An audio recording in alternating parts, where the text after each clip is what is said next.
Бронхообструктивных синдромов в дошкольном возрасте. Примерно 50% детей в США и Европе в течение первых 6 лет отмечают эпизоды рецидивирующего визинга. Примерно треть этой симптоматики протекает с хрипами, с одышкой и настолько серьезно, что требует посещения дополнительно врача. Это может быть и амбулаторное звено, это может быть и неотложная помощь, которую он получает в различных отделениях. То есть это проблема глобальная, эта проблема не только касается нашей страны. Это серьезная проблема, которая стоит перед педиатрами во всем мире. Нам хорошо известно, что у детей раннего возраста, по сути дела, существует вот три таких паттерна симптомов. Мы видим разных деток, страдающих рецидивирующими бронхообструкциями раннего возраста. Это может быть ребенок, который будет жаловаться только на кашель. При осмотре такого ребенка вы услышите у него удлиненный выдох, свистящие хрипы по всей поверхности легких. Он внешне может даже не давать эту клиническую картину обострения заболевания, сопровождающиеся слышно на расстоянии дистантными хрипами, но при осмотре вы их видите, этих детей. Некоторые из них дают тяжелую обструкцию, и тогда родители жалуются не только на кашель, но и на наличие вот этого свистящего дыхания, которое иначе называется визинг, чтобы всем было дальше понятно. Когда таких обострений много, то такой ребенок обычно 2-3 эпизода в год и чувствует себя прекрасно вне периодов обострения. И казалось бы, что такой ребенок не так много вызывает у нас с вами тревоги. Есть другая категория больных, маленьких деток, которые на фоне респираторной вирусной инфекции могут давать более тяжелое состояние вот этой бронхообструкции, характеризующее серьезными клиническими проявлениями. Частота их значительно больше. И что важно, такой ребенок может жаловаться на появление симптоматики какой-либо в виде кашля чаще всего, даже в периоде, когда у него нет этого явного обострения. И есть еще отдельная когорта пациентов, которые имеют вышеназванную симптоматику, но все это протекает на так называемом неблагоприятном фоне. Что значит неблагоприятном? По аллергическим заболеваниям имеется в виду то, что у него могут быть атопические заболевания, чаще всего пищевая аллергия, атопический дерматит. У него могут быть отягощенная наследственность по аллергическим заболеваниям, чаще астма у родственников первой линии. И это, по сути дела, три абсолютно разных группы, но которые могут, ребенок может находиться в одной группе, в течение времени перейти в эту группу, и эволюция течения заболевания в них, она, конечно, безусловно разная. Что на сегодняшний день понятно? Если мы имеем яркую симптоматику с частыми рецидивами, которая протекает вот на фоне неблагоприятном, тогда, когда у него есть атопия в той или другой форме, то шансов сформировать у него в будущем астму больше, значительно больше, чем у тех деток, у которых нет вышеназванных признаков. Даже попытка была создать прогноз. Вы знаете, что в медицине, в педиатрии, как и в другой области, нам бы хотелось бы иметь вот эти прогностические критерии, которые бы мы заглянули чуть дальше, вот дальше немножко вперед узнать, а как дальше будет развиваться заболевание. И вот на основании серьезных исследований были созданы так называемый прогностический индекс астмы. По-разному ученые разные относятся к этому индексу, но он неплохо работает. Какие признаки используются? Ну, наличие, во-первых, в первую очередь 4 эпизодов свистящих хрипов за прошедший год. Возраст ребенка, конечно, ограничен первыми годами жизни. Что относится к большим факторам риска? Это подтвержденный диагноз бронхиальной астмы у одного из родителей, наличие атопического дерматита и доказанная сенсибилизация к аэроаллергенам. Имеется в виду в первую очередь это домашняя пыль и клещи. Плюс какие-либо малые признаки. Среди них нас с вами интересует, а как у него, возникает ли у него эозинофилия в крови, когда он заболевает респираторной инфекцией и дает вот эти проявления бронхообструктивные. А как у него обстоит дело, когда он не болеет респираторной вирусной инфекцией? Есть ли у него рецидивирующие свистящие хрипы, которые провоцируются другими факторами. Не обязательно респираторно-вирусной инфекции. Имеется в виду физическая нагрузка, различные запахи, в частности, даже пассивное табакокурение. Сенсибилизация, есть ли у него к пищевым аллергенам? Потому что мы четко знаем с вами, что это фактор риска в дальнейшем формирования респираторной аллергии. И вот посмотрите, пожалуйста, как работает, на мой взгляд, такой, казалось бы, не очень сложный алгоритм.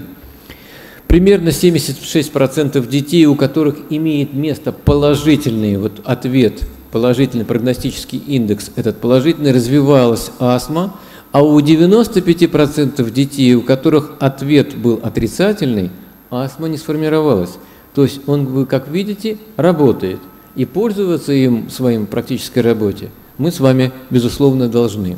Действительно, вот эти детки с рецидивирующим визингом, они особые дети. Мы часто у них видим те или другие проявления аллергии. Ну, в частности, как правило, визинг редко возникает с первых месяцев жизни на абсолютно идеальном фоне. У них формируется нередко пищевая дерматит. Эти дети имеют сенсибилизацию даже по данным иммунологического тестирования к тем или другим аллергенам неинфекционным.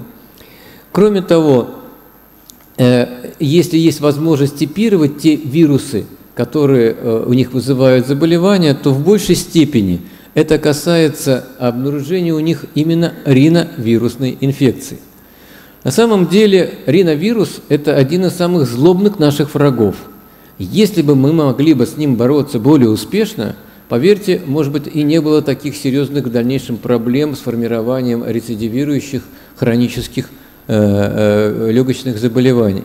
Посмотрите, что вне зависимости от тропности его к тому или другому отделу дыхательных путей, риновирус – это ведущий вирус, который является этиологическим фактором. Кроме риновируса, конечно, большое значение придается РС-вирусу, коронавирусу, аденовирусу, гриппу и метапневмовирусу. Они также могут вызывать вот эти острые респираторные инфекции. В чем особенность риновируса?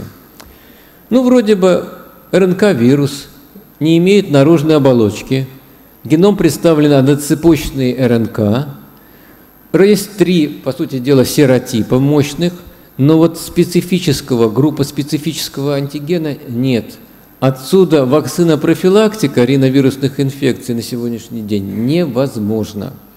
Раньше мы считали, что риновирусная инфекция может прекрасно вызывать воспалительные поражения в верхних дыхательных путях, имелось в виду ринит и, возможно, носоглотка. В дальнейшем исследования показали, что риновирус прекрасно себя чувствует и в дыхательных путях, в бронхах.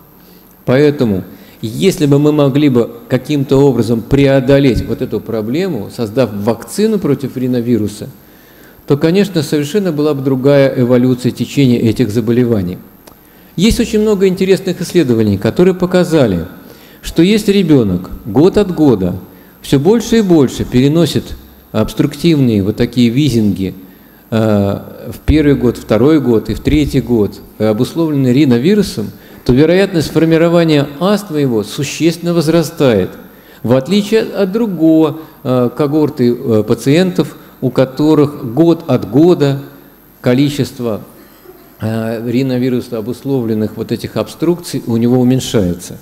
И это тоже важно нам в плане прогнозирования, ведь иногда родители часто задают нам такой вопрос. Скажите, пожалуйста, вот у меня у ребенка есть вот сейчас обструкция на фоне вирусной инфекции, а что он будет так все время вот давать такие реакции и на следующий год, и дальше? А не будет ли у него формироваться бронхиальная астма? Поэтому к этому вопросу мы должны относиться очень серьезно, используя вот все, что у нас есть на сегодняшний день накопленных знаний. Действительно, риновирус важен у нас как фактор, который вызывает обострение у большинства больных детей бронхиальной астмы. 95% обострений связано с риновирусом. Но также, как обратите внимание, и у взрослых. В определении нашего отношения к бронхообструктивному синдрому ключевым являются, конечно, согласительные документы. И вот 2008 год был важен тем, что был создан такой документ, 34 европейских группы из 34 экспертов Они структурировали наши представления об этом, использовали исключительно признаки доказательной медицины. Что они позволили нам выработать? Тогда попытались разделить их на два, по сути дела, фенотипа. Те, которые имеют эпизодический бронхообструктивный синдром, и те, которые имеют мультитриггерный. То есть те, которые эпизодически чаще всего вызывают только лишь обострение на фоне вирусной инфекции, а мультитриггерный БОС провоцируется другими, в том числе, факторами. И попытаться выработать какую-либо тактику, а что нам делать, когда у нас есть это, и ответ на соответствующую терапию, какие препараты лучше использовать. Но опыт показал, что за эти небольшое количество лет, которые мы прожили с вами с 2008 до 2014 года, наши взгляды несколько видоизменились. На сегодняшний день доказано о том, что вот эта попытка деления на мультитриггерный, на эпизодический мультитриггерный бронхообструктивный синдром оказалась, по сути дела, не совсем правильной, потому что дети могут переходить из одной группы в другую, из этой группы вернуться в эту группу. То есть на самом деле процесс это значительно более сложный, чем он казался нам на первый взгляд. И они могут менять свою характеристику в течение даже ближайшего времени. Это достаточно возможно было и на первом, за 1 год могли изменить свою характеристику. Что еще очень важно? Когда мы подходим к терапии бронхообструктивного синдрома, нам всегда интересно, а с чем мы боремся? Какой характер воспаления мы имеем у наших пациентов? Эозинофильное, нейтрофильное, объединенное по клеточным элементам. Почему нас так интересует? Мы знаем, что есть деление на фенотипы бронхиальной астмы в зависимости от индуцированной мокроты. Эозинофильная, нейтрофильная, полуцилгранулоцитарная. Почему? Потому что мы пытаемся, исходя из этого характера воспаления, попытаться спрогнозировать ответ на проводимую терапию. Что оказалось? Что действительно у детей дошкольного возраста с рецидивирующим визингом, у многих, но не у всех, имеет место нейтрофильное воспаление, но и в меньшей степени имеет эозинофильное воспаление. Логически представить себе можно только одно. Если есть эозинофильное воспаление, то понятно, что такие дети должны хорошо реагировать на глюкокортикостероидную терапию. А что дети с нейтрофильным воспалением будут реагировать хуже? Но это логика. Исследования, которые проведены у детей, страдающих бронхиальной астмой, имеющих разный тип воспаления, показало, что и нейтрофильное воспаление чувствительно к проведению, использованию топических глюкокортикостероидов. И еще очень важный факт, который был пересмотрен в 2014 году. Раньше существовало такое предположение, особенно у врачей, у которых был богатый стаж. Ну да, но есть эти обструкции. Ну давайте посмотрим, что будет там чуть попозже, там, в 3 года, в 2 года. Ну, должно пройти. Так вот, оказалось, что анализ этих данных показал, что каждый 3-й дошкольник с интермитирующим визингом развивает бронхиальную астму к 5 годам. Это очень тревожный признак. Это очень важный признак. Это руководство к действию. Мы не можем махнуть рукой на это и подумать, а что мы можем предпринять для того, чтобы попытаться остановить этот процесс. Блестящая была работа, написана в 2016 году, она только что опубликована. Работа Авраама Бигельмана об отношении к проводимой терапии, в частности, оральных кортикостероидов. Но в нашей стране все-таки, слава богу, существует вот это предвзятое отношение к стероидам ПРОС, мы редко им используем. Если мы возьмем зарубежные документы, то очень широко применяются оральные стероиды для купирования бронхообструкции, как у детей, не имеющих астму, но имеющих бронхообструкцию, так и у детей, у которых есть астма. И в остром периоде обострения в качестве первой терапии назначается, конечно, бета-2 агонисты короткого действия. При отсутствии эффекта от 3-кратного назначения назначаются оральные кортикостероиды. Что нам позволило выяснить вот это исследование? О том, что действительно большинство детей хорошо реагируют имеют ответ на бета-2 агонисты. Но в том случае, если на вот эти препараты экстренной помощи мы не получаем эффекта, Или эти обострения, о которых я говорю, свистящего дыхания у больного частые и тяжелые, они все нуждаются в назначении базисной терапии. Ингаляционные глюкокортикостероиды, антагонисты лейкотриенов, но они не могут быть без лечения. Мы знаем с вами существование атопического марша. Вроде бы как бы знаем. Мы знаем, что у больного имеет место пищевая аллергия, которая проявляется в виде атопического дерматита. В дальнейшем присоединяется респираторная аллергия. Американские и европейские специалисты расходятся в этой точке зрения, что именно первое – аллергический ринит или астма. Но нам остается четко понятно, что если у ребенка визинг, свистящее дыхание, это бронхообструкция развивается на фоне атопии, то вероятность того, что он в более старшем возрасте сформирует астму, велика. Вот посмотрите, на популяционном уровне мы имеем с вами вот такую динамику атопического марша. Вначале экзема, потом респираторные проявления, бронхообструкция, и чаще всего ринит все-таки это удел детей более старшего возраста. Вроде все понятно, но мы знаем об этом уже до оскомины. Ничего подобного. Существует 8 различных вариантов атопического марша. Это могут быть варианты, когда у больного, как я уже говорил, начинается все с дебюта в виде атопического дерматита, пищевой аллергии, потом присоединяется соответствующий бронхиальная астма или аллергический ринит. Это может быть персистирующая лишь только экзема и визинг, и при этом ринит у него не формируется. Это могут быть варианты обратной трансформации этого визинга, да, когда у него вначале все бурно протекало с рецидивирующим бронхообструкцией, постепенно с возрастом у него вся эта симптоматика уходит. То есть таких вариантов течения на самом деле взаимоотношения пищевой аллергии, атопического дерматита, астмы и ринита самые разнообразные. Так раз существуют такие самые разнообразные эволютивные варианты течения заболевания, так, наверное, и подходы к лечению должны быть несколько отличные. Поэтому, может быть, и наши дети реагируют на эту терапию по-разному. У какого-то ребенка удается добиться блестящего эффекта, а у кого-то совсем нет. Вот посмотрите, это очень интересное исследование, недавно было опубликовано, целью которого было изучить краткосрочные и долгосрочные эффекты преднизолона на первый прием острого тяжелого визинга, вызванная риновирусом у детей младшей возрастной группы. Та самая наша группа с вами деток. Двойное, слепое, плацебо-контролированное исследование. 79 детей. Возраст ограничен 2 годами. С первым и острым эпизодом визинга в течение года. Доза 2 мг на килограмм, разделенная на 2 раза в день на протяжении 3 дней. Или плацебо. Какой вывод они получили? У детей, которые получали стероиды ПРОС, было меньше респираторных симптомов в течение ближайшего времени, то есть тогда, когда мы провели эту терапию в ближайшие 2 недели, было очень неплохо и был существенный эффект, но по отдаленным результатам возможного рецидивирования визинга, по профилактике его, мы не получили.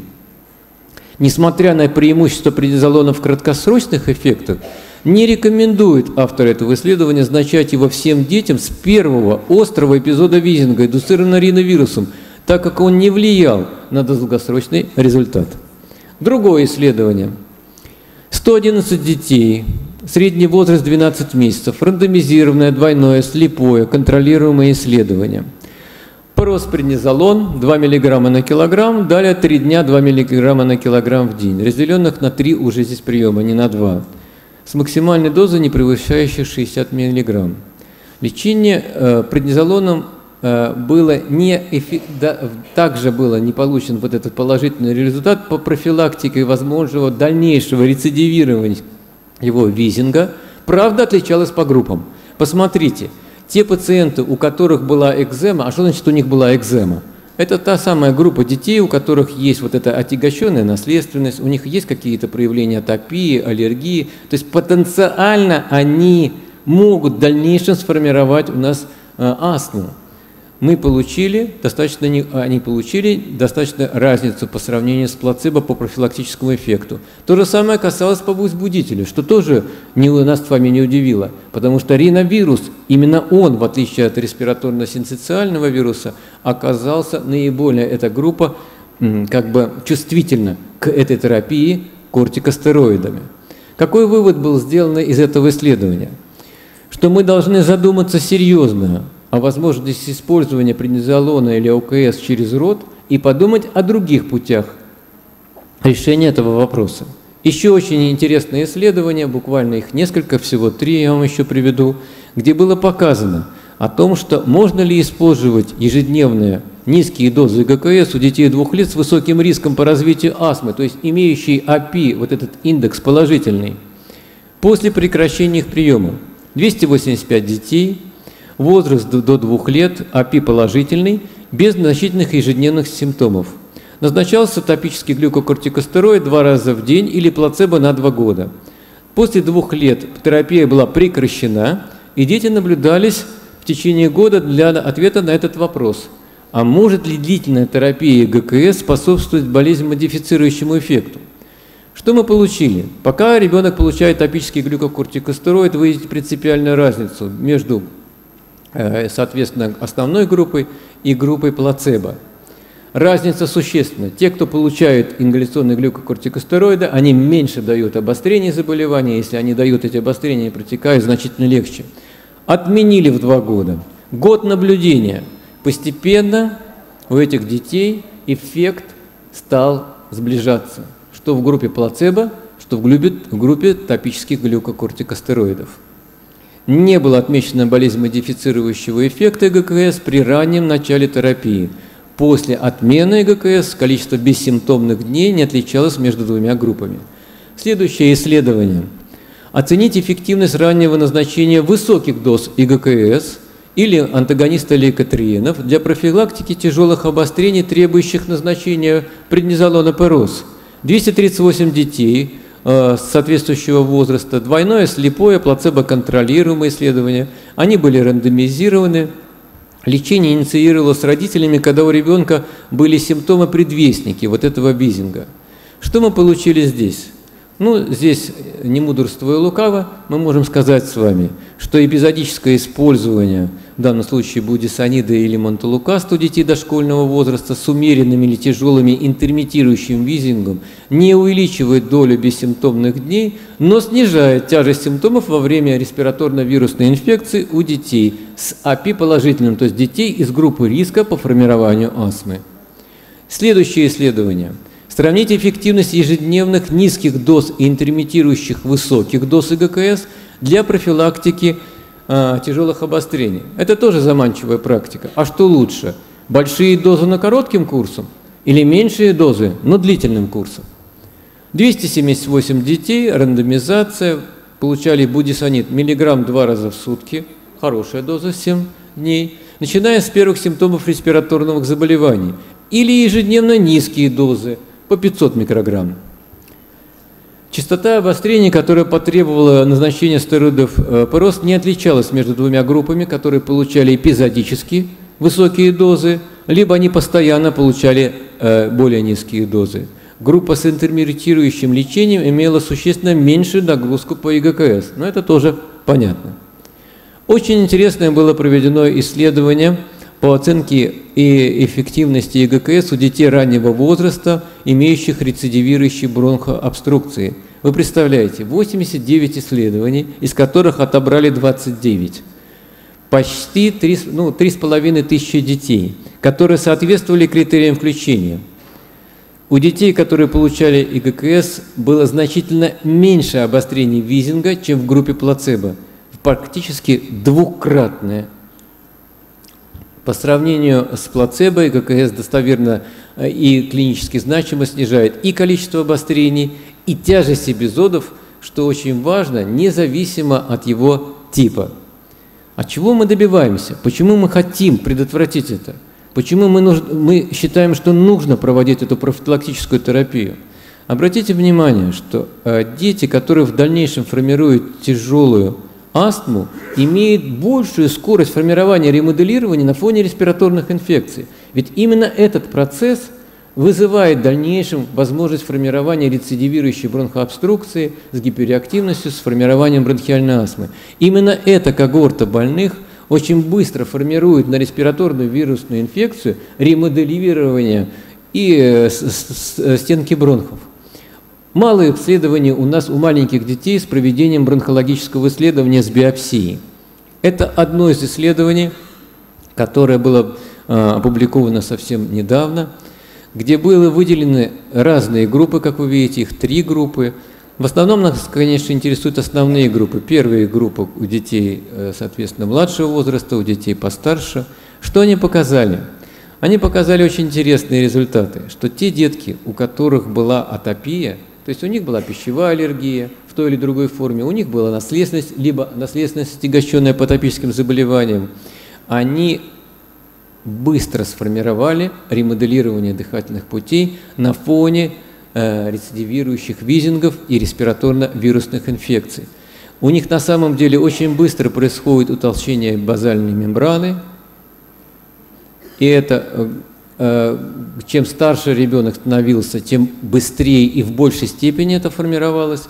У них менялось формирование ремоделирования по сравнению с теми больными, которые в дальнейшем и сформировали бронхиальную астму. Что еще известно? Известно то, что детки, которые дают бронхообструктивный синдром в раннем возрасте, имея персистирующий это бронхообструктивный синдром, они существенно хуже реагируют функции легких на этот процесс, они очень быстро формируют нарушения функции внешнего дыхания, в отличие от тех детей, которые имеют бронхообструкции в более легкой форме протекающей и тем более без атопии. Нас, конечно, волнуют биомаркеры предикторов эффекта. Прекрасно знать что-то завтра, а как вот будет он реагировать? В этом отношении было проведено ряд исследований, но они понятно, откуда инициируются. Оксид азота в выдыхаемом воздухе, метод, который используется не в диагностике астмы, а он используется для оценки проводимой терапии у больных с бронхиальной астмой. Если происходит снижение этого показателя на фоне базисной терапии, то все отлично, мы на правильном пути. Так что оказалось? Что оксид азота в выдыхаемом воздухе у деток, у которых имелась возможность, то есть которые в дальнейшем сформировали бронхиальную астму, оказалось существенно выше, чем те детки, у которых этого не сделали. И еще очень интересный показатель – это уровень витамина D. Мы привыкли к тому, что мы определяем его в качестве критерия дефицита витамина D в сыворотке крови. Оказалось, что этот показатель может повлиять и быть предиктором в качестве возможного в дальнейшем более серьезного протечения этого заболевания и формирования бронхиальной астмы. Уровень витамина D ниже 20 нанограмм на миллилитр считалось пороговым в этой ситуации. И если у нас есть детки, у которых имеет место такая концентрация активного метаболита витамина D, это может говорить о том, что у него вероятность того, что он в дальнейшем даст вот такой рецидивирующий эозинофильный фенотип с формированием астмы, очень и очень высок. Дети, которые получают базисную терапию ингаляционными глюкокортикостероидами, в этой ситуации существенно позволяют снизить показатели воспаления и тем самым уменьшить риск формирования астмы. Что говорит нам последний документ 2014 года в обновлении в отношении возможного влияния на формирование рецидивирующего визинга у этих детей? Частые симптомы, которые более тяжелые и протекающие на фоне атопического такого фенотипа, они требуют назначения контролирующей противовоспалительной терапии. Это тот вывод, который нас очень устраивает, потому что мы знаем с вами в отношении безусловного необходимости проведения базисной терапии у детей младшего возраста, у которых уже типирована астма. Без этого мы не поступаем с вами. Но то же самое было написано и в наших клинических рекомендациях по лечению больных с острым бронхитом в случае, если у нас имеет место рецидивирующая бронхообструкция. В этой точке зрения тоже поддержано о том, что они нуждаются в назначении этой терапии. Таким образом, Роль кортикостероидов ПРОС на сегодняшний день в лечении острого эпизодического визинга у детей дошкольного возраста, она не до конца ясна. Частые симптомы, плохой ответ на короткодействующие бета-2 агонисты, наличие вот этого фенотипа аллергического, он требует назначения контролирующей нашей с вами, по сути дела, противоастматической терапии. Требуется проведение, безусловно, дальнейших исследований по изучению возможности болезненно-модифицирующего эффекта у этой терапии. И согласно Джины, в качестве предпочтительной базисной терапии у детей, безусловно, бронхиальная астма на второй ступени назначаются топические глюкокортикостероиды на длительный, безусловно, срок. Иногда, то есть они получают не только 3 месяца. Спасибо большое.